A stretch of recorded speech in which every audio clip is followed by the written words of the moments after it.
Hello, my name is Hassan Sorrells, and this is the Leadership Lessons from the Great Books podcast shorts.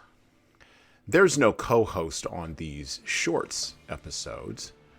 These are now around 2 to 4 minute, sometimes as long as 6 to 10 minute observations, ideas, thoughts, or rants about the literature, philosophy, psychology, and even the theology of leadership.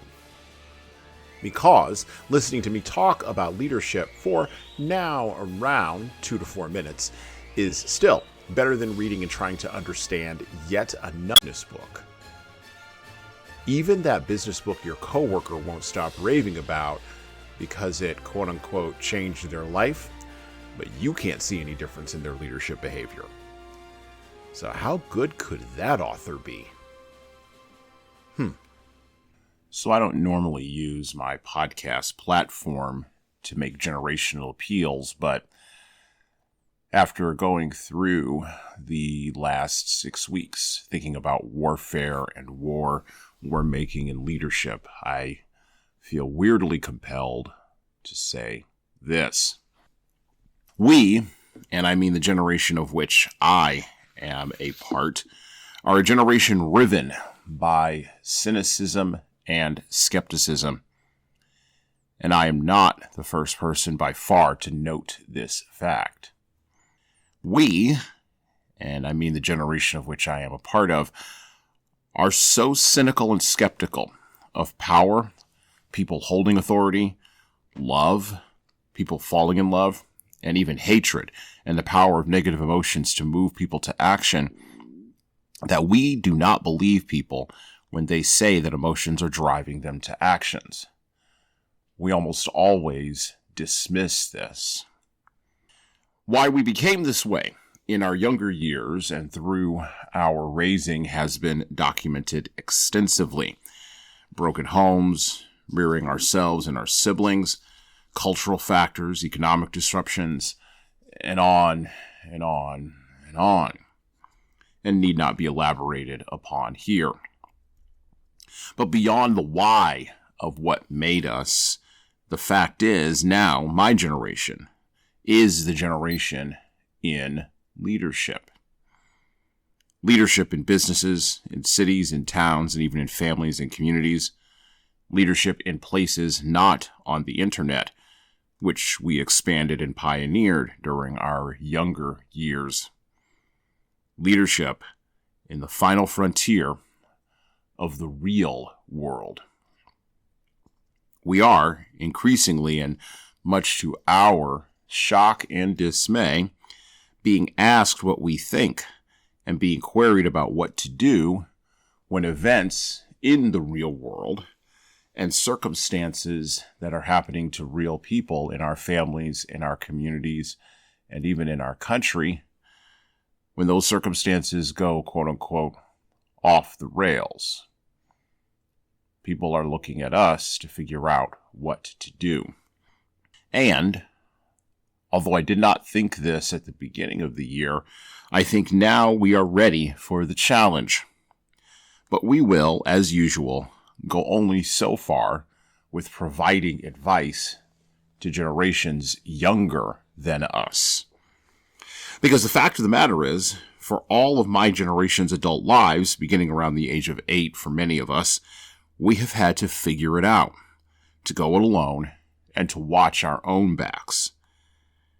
Which, this lack of trust in systems, processes, and even relationships with people has made us strangely humble, but it has also scarred us, as veterans are scarred of endless foreign warfare in a world they did not make.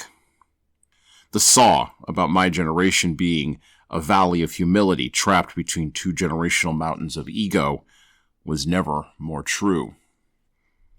My generation will lead, but without sentiment, without bouncing joy, and it will seem to those generations who follow us, and it already seems to them, that we have a sense of disconnected disinterest that will come off as dismissal to some, emotional hardness to others, and will be forgotten with merely a shrug when the moment of need for our leadership passes, as it quickly will, to the next generation.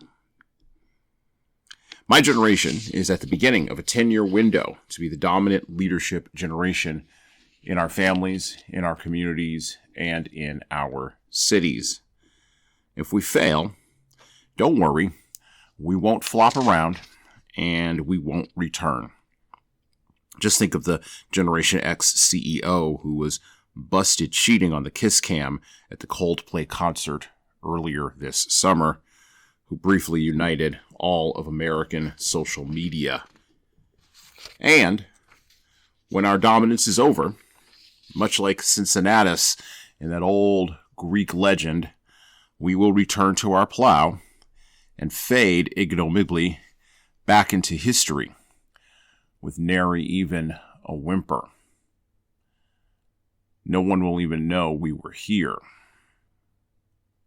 One thing, though, I would recommend to those listening who are of my generation, if they will listen, and some of you out there I know will quietly take note, as you always do, and keep your own counsel.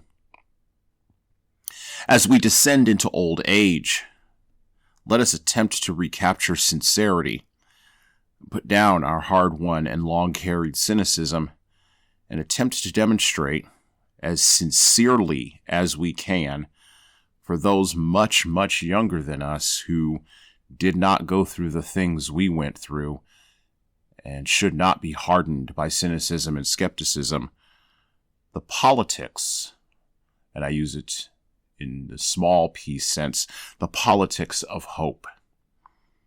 Not marketing hope, or hope tinged with a skeptical pose of very carefully curated emotional distance, but real, genuine, heartfelt hope.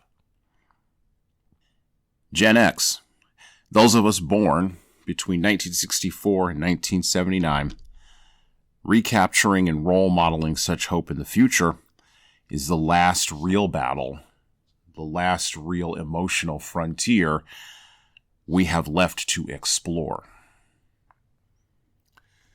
So let's get after it. And well, that's it for me. Thank you for listening to the Leadership Lessons from the Great Books podcast today.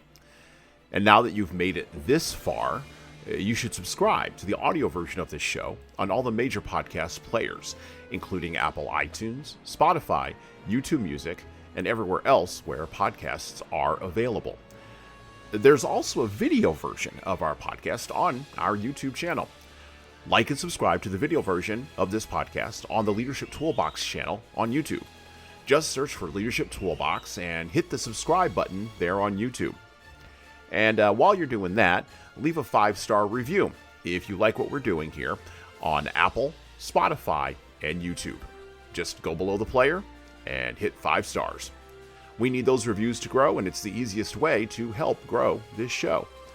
And tell all your friends, of course, in leadership. By the way, if you don't like what we're doing here, well, you can always listen to another leadership show. There are several other good ones out there. At least that's what I've heard. All right. Well, that's it for me.